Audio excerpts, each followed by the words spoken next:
С первых мгновений жизни человека рядом всегда есть его семья, которая является для него и крепким тылом, и надежным фундаментом.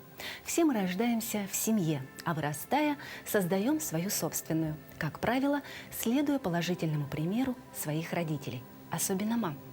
Так устроена природа и сам человек. Сегодня в программе «История одной семьи» со своим укладом жизни, со своими радостями и горестями, со своими традициями и семейными ценностями.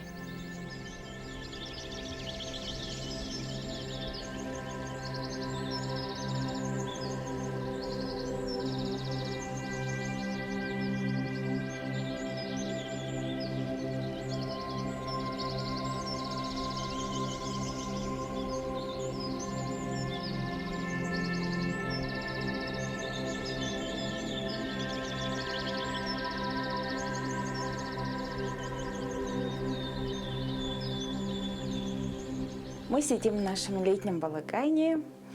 Мы обычно здесь собираемся с родными, с близкими. Мы чтим якутские традиции. У нас есть такая традиция семейная. Мы, получается, вот когда встречаем первый летний день, Николин день, мы все вместе собираемся.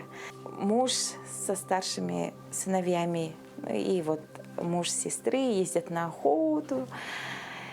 Мы завариваем свежий утиный суп на костре, готовим якутские блюда, саламат, оладушки, якутские лепешки, кёрчах. Так вот встречаем лето. Но это у нас ежегодно. Мы прям ни дня не пропустили, ни одного года, каждый год отмечаем.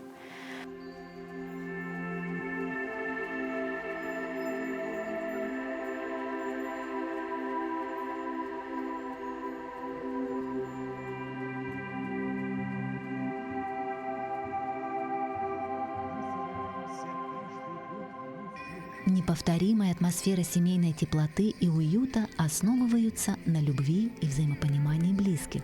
В такой дом хочется возвращаться вновь и вновь и испытывать положительные эмоции. Не зря говорят «счастлив тот, кто счастлив у себя дома», в кругу самых любимых и близких людей. У меня 3 мамы было. Это моя прабабушка Мария Егоровна. Прожила с нами достаточно долго. Она ушла из жизни, когда ей было 92 года.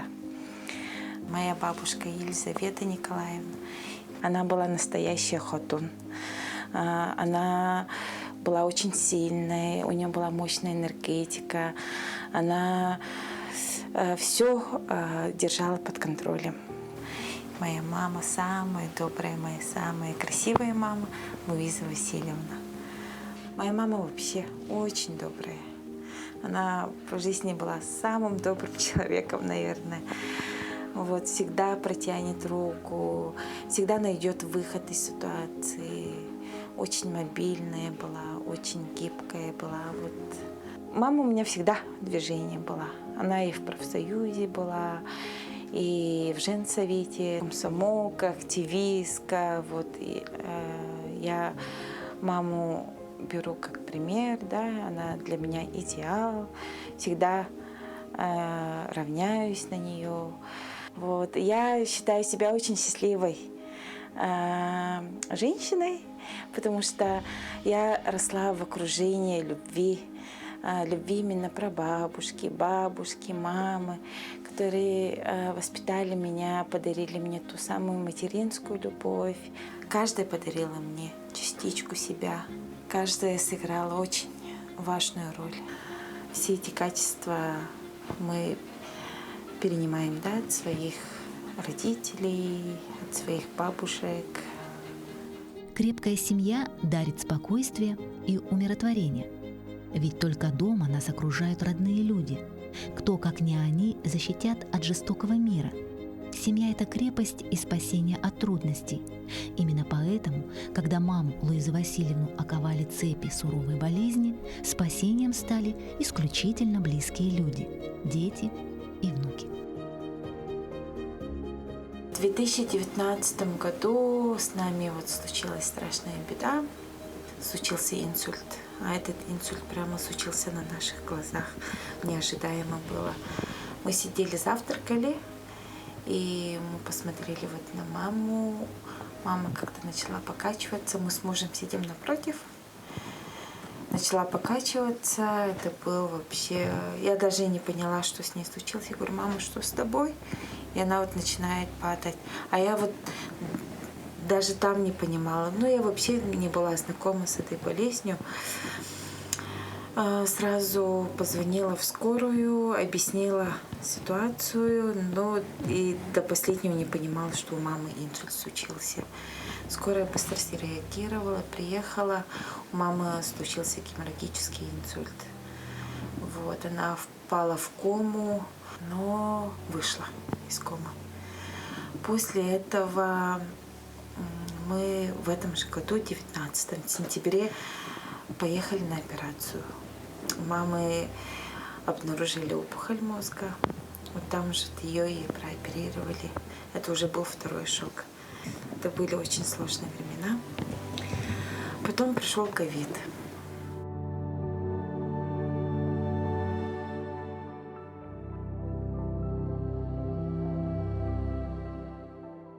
Мама также очень сильно переболела, очень тяжело переболела ковидом. Врачи уже начали отмахиваться, но уже, не знаем, как лечить, чем помочь. Мы уже все максимально сделали. И сказали, вот есть последняя больница, находится в Тулагена, хоспис. Они сказали, везите ее туда, потому что дома лежать она уже не могла. С огромной тяжестью на сердце повезли маму туда.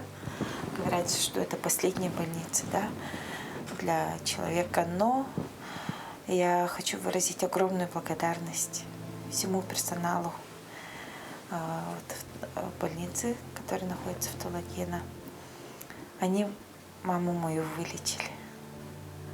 Они ее здорово вылечили. Она вернулась к нам.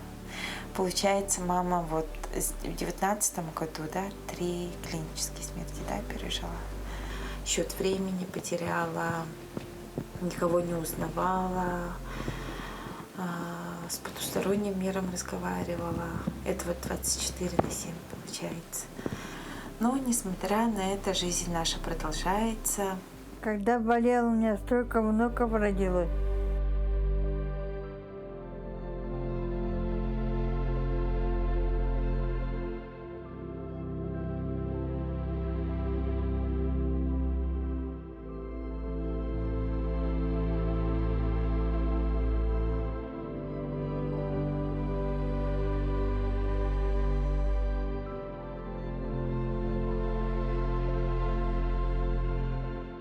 За нами идет новое поколение.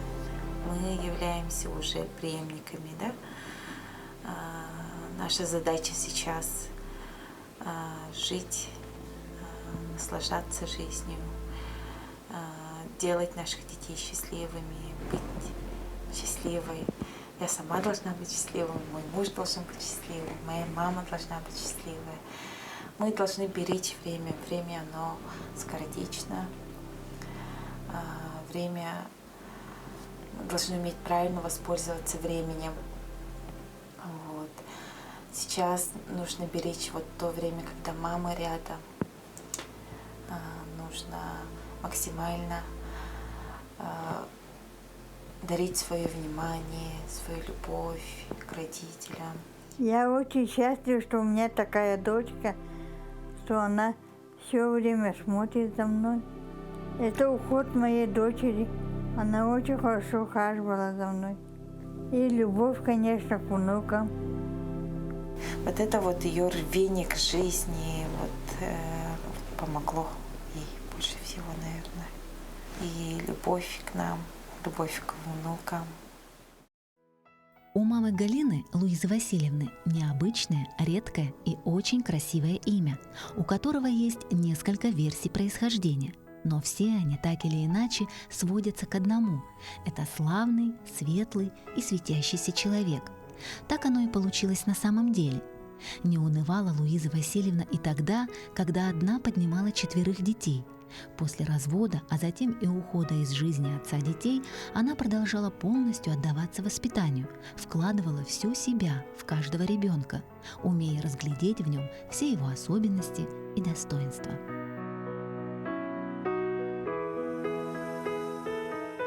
Нас 4. Старший брат Кондаков Гаврил Аркадьевич с самого детства занимался музыкальными инструментами, он играл на баяне. Всю жизнь любил готовить с самого детства, поэтому свою жизнь связал вот именно с приготовлением еды. Сейчас работает шеф-поваром, балует нас изысканными блюдами, новыми рецептами делится. 2 сестренки есть, Наумова Мария Аркадьевна. Вот она у нас занималась якутским фольклором, играла на хомусе, участвовала в различных фестивалях, занимала вот гран-при, там, ездила даже в Москву, когда ей 6 лет было, с мамой ездили. И Оконечникова Селена. Она у нас танцами занималась всю свою жизнь.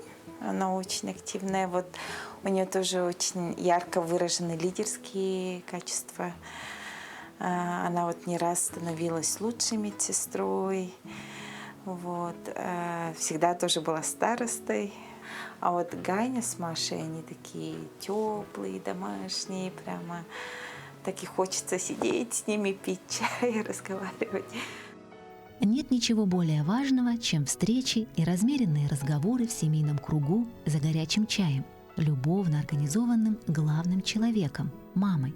В таких теплых посиделках всегда рождаются мечты, которые перерастают в планы, а затем становятся реальностью. Когда-то за таким же чаепитием мечтала и Галина о профессии, работе и семье, уже своей, собственной.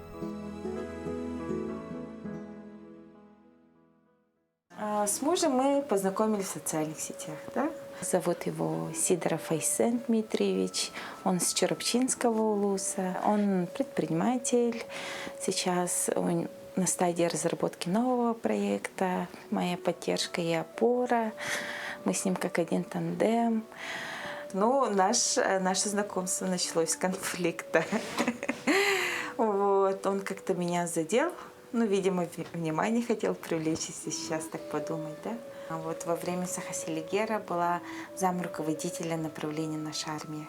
А он тогда в армии служил. Тоже совсем юным был, служил. В ВДВ он служил. И он написал, типа, почему там девушка, типа, это же наша армия, там должны быть мужчины, почему там девушка является заместителем руководителя, что это за направление, вообще понимаешь ли ты суть службы, что ты там делаешь, вот в таком смысле. Я взяла, вырезала все, что там было написано вот про наше направление, как бы, я отвечала за методическую часть.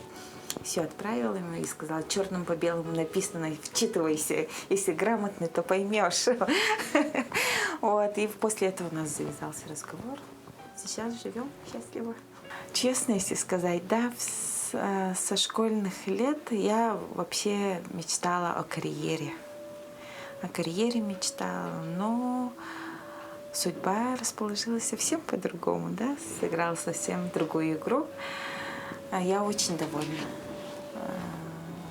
тем состоянием, в котором я сейчас живу.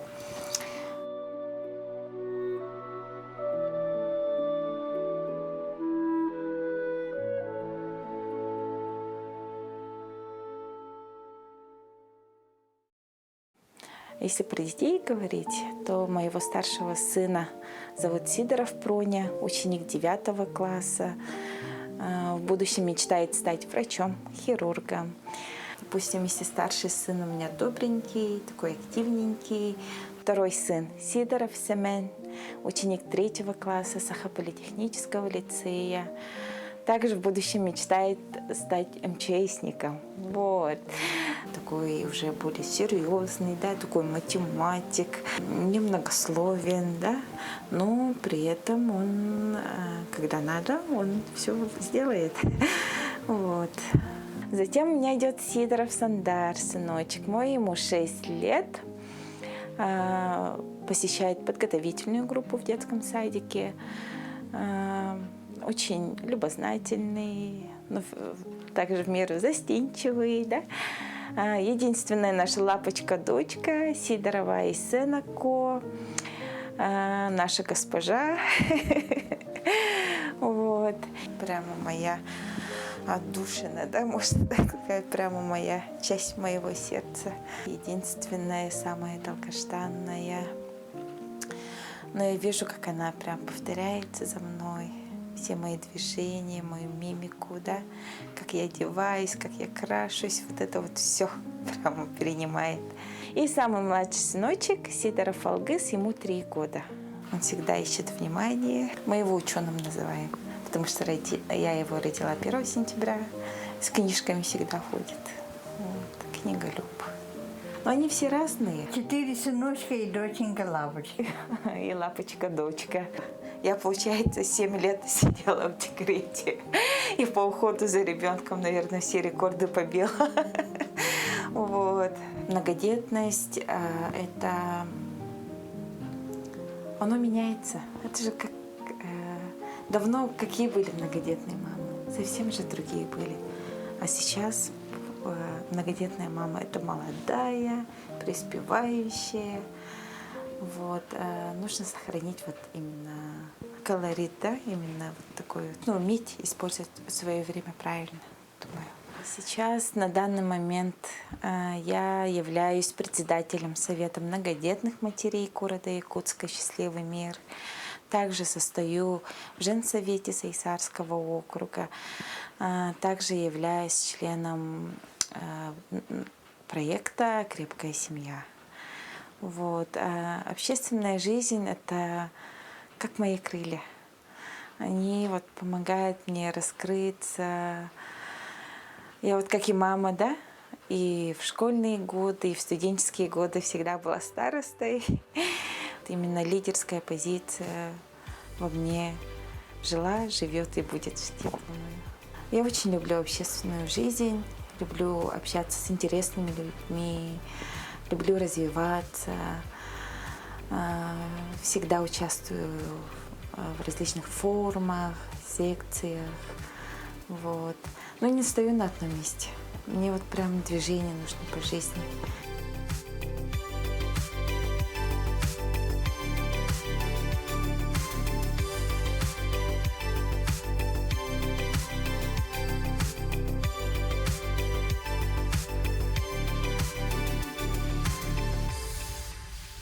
Сидорова Галина Аркадьевна, многодетная мама 5 замечательных детей. Я пришла на проект преображения, чтобы изменить свои привычки, превратить их в правильные привычки, скинуть в весе и вообще вырасти как личность. Участницы между собой подружились. Сейчас мы являемся очень веселыми, добрыми, красивыми, легкими женщинами. Этот проект подарил мне много полезного, то, что я могу потом в будущем использовать в своей жизни.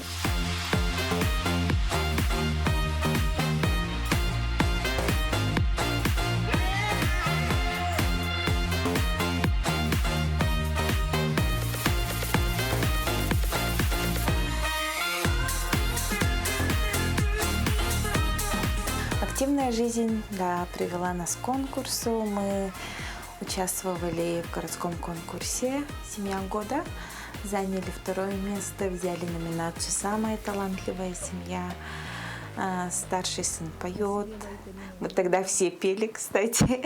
Для всех это был дебют, можно так сказать. Не люблю вот эти застои, да. Всегда была в движении. Будь то спорт, будь то общественная жизнь, будь то моя семья, будь мои дети. И детей воспитываю также.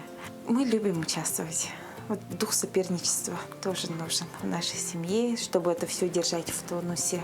Всегда участвуем, будь это видеоролик, будь это там, написать историю, да, статью. Там. Детей я также учу всегда, чтобы они правильно держались, чтобы они умели говорить. Вот с 1 класса прямо они у меня активно участвуют в различных научно-практических конференциях. У всех есть своя тема, которую они ведут прямо с 1 класса. Вот. И муж у меня замечательный, всегда поддержит меня во всех моих начинаниях.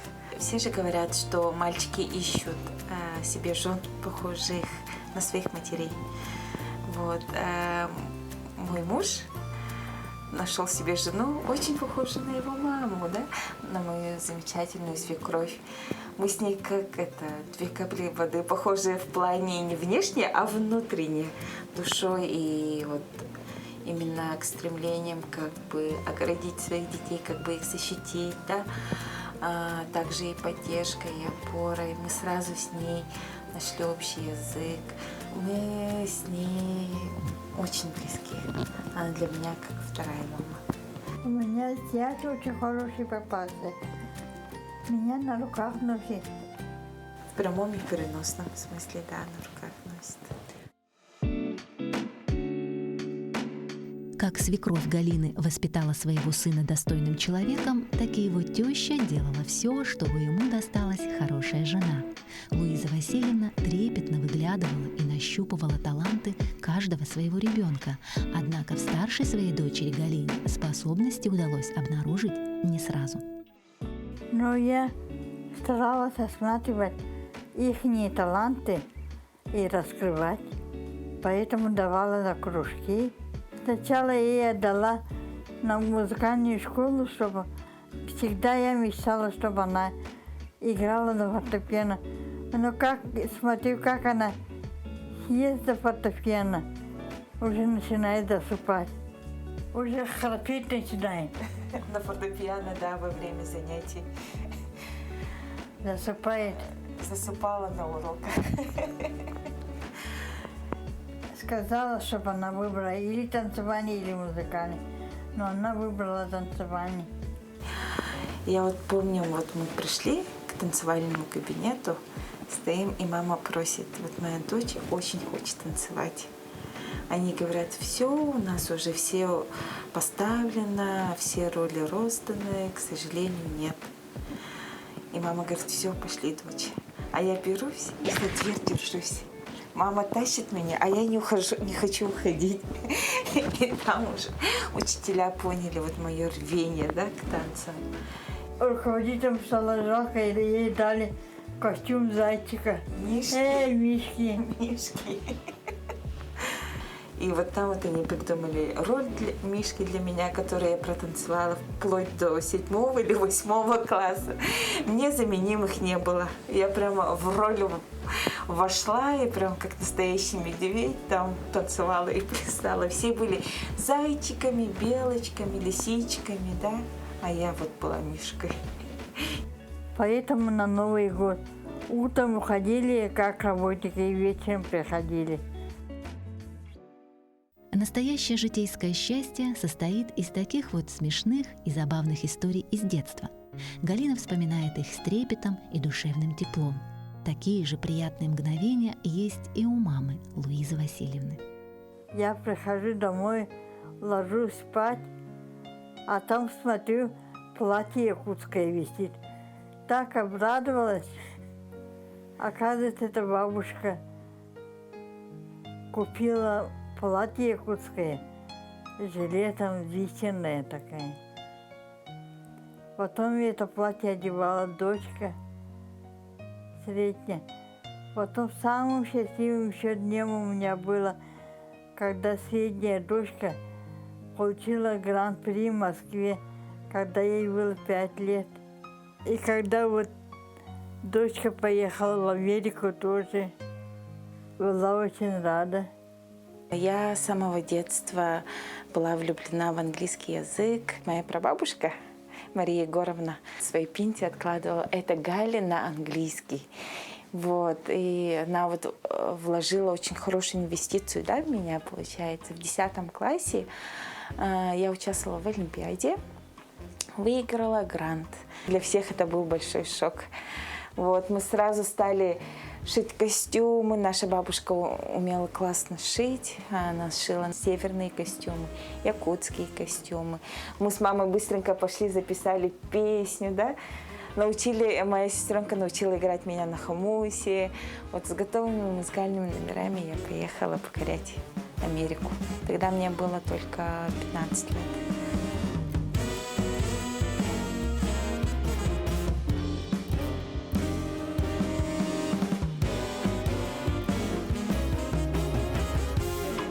Я закончила школу в США. Училась я в штате Иллинойс, город Чикаго. Полное сопровождение. Оплачивался и проезд, и проживание. Еще ежемесячно выплачивали мне стипендию. А жила я там в американской семье. Так соскучилась прямо. Потом она приехала с Америки. Толстенькая такая. Да, как все американцы. Да, я поправилась на целых 30 килограммов. Это был прямо шок для всех. И еще с перевесом багажа в 100 килограммов. Я прямо подарки всем. У нас родня-то большая. Конечно, было желание остаться, но когда я приехала домой, вот это вот все теплоту, это домашняя еда, решила остаться и поступила в факультет иностранных языков. Я поступила. Параллельно поступила заочно. Это менеджмент. Конкретно менеджмент по туризму. Вот, получается, я закончила 2 высших. Это тоже все благодаря маме. Эта мама, получается, меня всегда направляла, а я, чтобы оправдать, да, все вот надежды, все, что они вкладывают в меня, оправдывала. Вот. Сейчас я работаю учителем английского языка, да. Но это прям мое призвание. Я прям чувствую себя как в своей тарелке. Мне очень комфортно. Я очень люблю детей. Я очень люблю их учить. Я очень люблю с ними общаться. Дети мои на 3 языках говорят.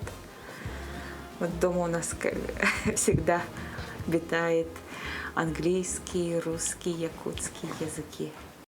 Как дети Галины сегодня перенимают навыки и умения своей мамы, так и Луиза Васильевна, будучи ребенком, следуя примеру своих родителей и в особенности бабушки, многое перенимала именно у них.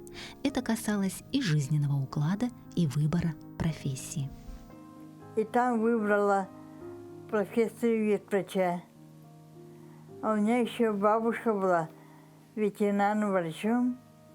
Вот по ее стопам. Все время с бабушкой ходили. Была, как говорится, ассистентом. Тесто уже оперировала свиней, проводила кастрацию. Лечить животных очень любила. Ставила внутривенные телятам. Потом с самого детства тоже очень любила читать. Я очень хотела стать учителем якутского языка. Про радио. А я работала все время диктором. Пионерскую сборку вела. Это у меня учительница якутского языка была. Елена Константиновна, она меня туда отправила, и там выбрали. А мама работала все время в бухгалтерии. Поэтому все было и у нее экономично, все она считала, до копейки совсем. Потом мама работала в сельском совете главбухом, а потом, когда переехали в город, она работала в институте совершенствующих учителей. Она была очень доброй, была какой-то женственной. Мы как-то ее не боялись, но против нее ничего не говорили. Совсем не ругала меня. Была такой работящей, такой красивой, молодой. И у нее была привычка тут подружек собирать. Они сидели, чай пили, разговаривали. И все вместе ходили на Осохое.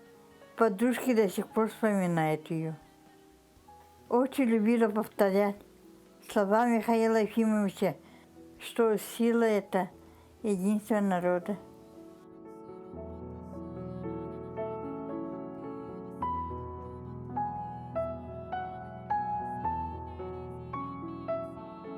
Папа все время был шофером, и я увозил, привозил и взял жену, вот маму. С одной деревни там и это, знали друг друга. В Хангаласском улусе. Село Титары. Дедушка Соловьев Василий Иванович, замечательный дедушка. Он любил и порыбачить, и поохотиться. Дедушка был вообще душой компании. Он был аксакалом, да, можно так сказать даже. Он был советником для всех, он был старшиной. Он работал председателем Сельского совета. в Хангаласском улусе. У него было такое правило золотое, да? Глаза боятся, руки делают. У нас еще мини-ферма была. Мы держали индюшат, крольчат, свиней держали и кур. Вот. Индюшат мы взяли совсем маленьких, и мама прямо Любила. очень любила их. Ой, я не знаю, даже это нужно было усмотреть со стороны, как ее любовь к этим индюшатам. Она с утра вставала, им готовила еду. Я очень любила готовить. Разные блюда готовить. Вот с девочками готовили. Да, мама однажды устроила день рождения Семенчику, вот второму сыну, когда он только родился. Разные эти все блюда были абсолютно там. Блюда в виде машинки, блюда в виде грибочков, блюда в виде гномиков, жучков. И вот каждое блюдо... Пошивала щуку. Да, щука это была прямо незаменимое блюдо. На любой праздник даже вся родня просит: Луиза, тебя твоя фирменная щука. Мама всегда наши дни рождения отмечала. Всегда. Вот не было ни одного года, когда мы пропустили, да? Такого никогда не было. И вот Всегда это приглашала аниматоров. куча гостей, куча подарков, музыкальные номера.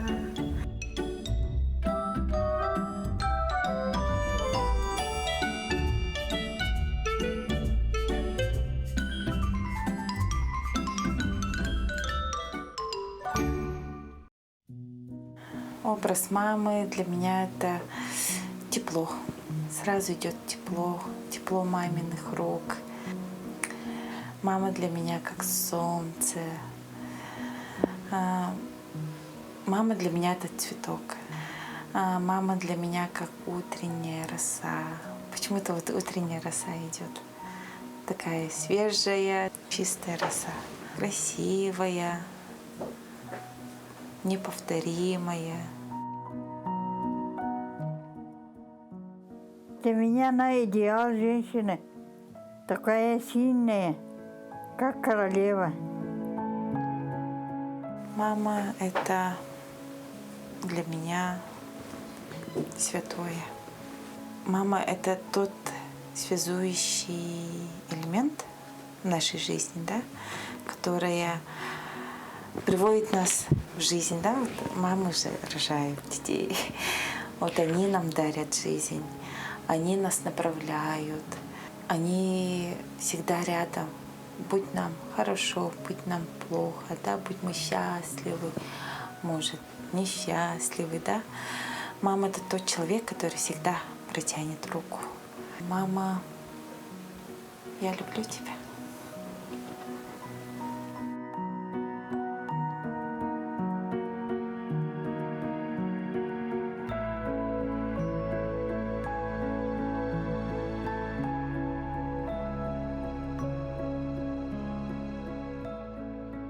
Семьи бывают разные.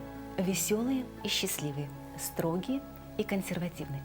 Семьи, как и сами люди, имеют разные характеры, ведь в них живут отдельные личности, взаимосвязанные между собой родственными и эмоциональными отношениями.